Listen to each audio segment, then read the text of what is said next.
Well, this is a mating ball, and in there is a female snake swarmed by dozens of male snakes and literally waiting for a male to rub her the right way to pick her mating partner, right, Dave?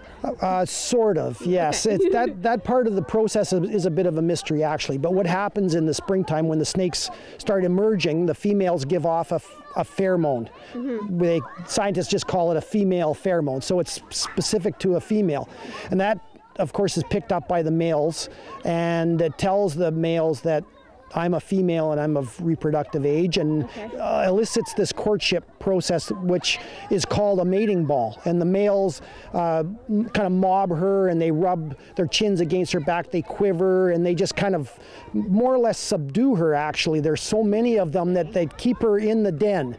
And eventually at some point, which is part of the mystery that these snake scientists that come to Manitoba are trying to unravel, is when does the female decide that she's had enough? And that's literally, you know, that kind of happens at some point in the process. She lifts her tail, and that opens her cloaca, and the male that's in the right place at the right time inserts one of his 2 hemipenes, and the copulation process starts. And it lasts for 20 minutes or half an hour. So it's still a mystery as to how the female snake picks the male snake. That's correct. You have to think about it. The female's head is at one end of her body and her cloaca is at the other, and she's being pursued by literally tens of males. So, you know, whether she chooses at a den under those sort of circumstances or whether there's some other mechanism that's going on is the question. And the other mechanism that scientists are finding out about is that there may actually be competition amongst the male sperm inside the female. It's called cryptic female choice.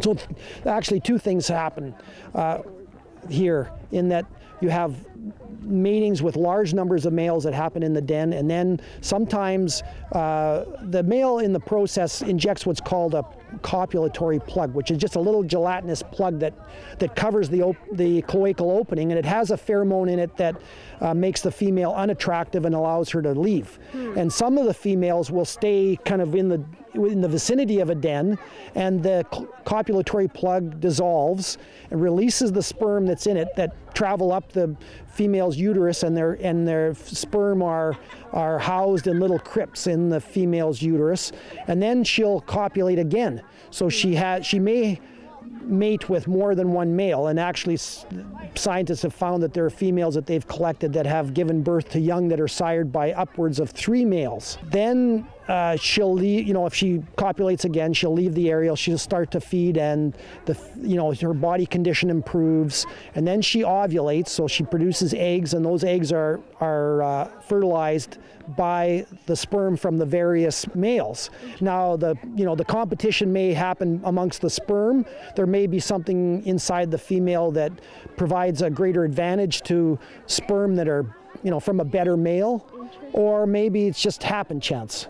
You know, they don't know, and that's one of the many strange things about these snakes. They have all these various strategies to try and improve the quality of the babies that they produce, because of course their ability to survive depends on how fit they are.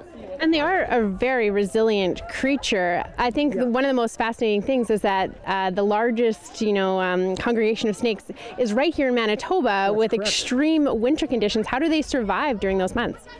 Well, their strategy is to find a location where they can get down below the frost line, and these natural sinkholes provide that place here at Narcisse, and they're not uncommon in the Interlake, where you have limestone near the surface. The earth has been scraped off by glaciation 50,000 years ago, and the action of water erodes the limestone and creates cracks and fissures in the limestone that in this case creates what are called sinkholes, but in other places they might be just a little crack in the surface where the limestone is right at the surface, and the snakes kind of descend into that, and that allows them to get deep enough in the ground that they don't freeze, because they're not able to withstand freezing in the wintertime. So they have to get down below the frost line, which is typically in the Interlake maybe 1 meter to 1.5 meters deep. Interesting. So they come up in the spring, which is now, of course. This is the emergence. They mate, they feed, and then where do they go? Well, actually, they don't feed here. Okay. You know, the they're still living off the fat that they laid down the previous summer and fall. Period. So, you know, there's something in their little brains that says, I need to breed. And that's what I'm going to do here now. I'm going to try and mate with a female. I'm going to engage in this courting process. And then that switch changes over to breeding. And then suddenly they say, okay, I've had my chance. I'm going to leave, and they start migrating out to the summer feeding areas, which surround the snake dens, anywhere from a kilometer to 10 kilometers away. There's lots of these little wetlands where frogs and earthworms and minnows live, and that's what they primarily feed on, is mostly frogs, because they can get with a frog the size of a toonie or a loony, they can get a pretty good meal, and they eat every few days to a week over the course of the summer. Interesting. My final question for you, is there an estimate for how many snakes there are here at Narcisse? Oh, it's very difficult to know. As you can see from the den, I mean, there's just snakes all over the place. How do you even count? Well, how would you even count? But I mean, at times scientists have tried to estimate the population here, and they've come up with a figure of 100,000 snakes, but I don't think there's quite that many these days here. Maybe 50,000 snakes amongst the 4 active dens that we have here at the... Thank you so much, David. Coming up, we're going to talk to one of the interpreters here, Nicole. She's going to give us some tips, because one of the amazing things about Narcisse is that you can actually, the interaction that you can have with the snake, she's going to give us some tips on that. So stick with us here on Go. Yeah.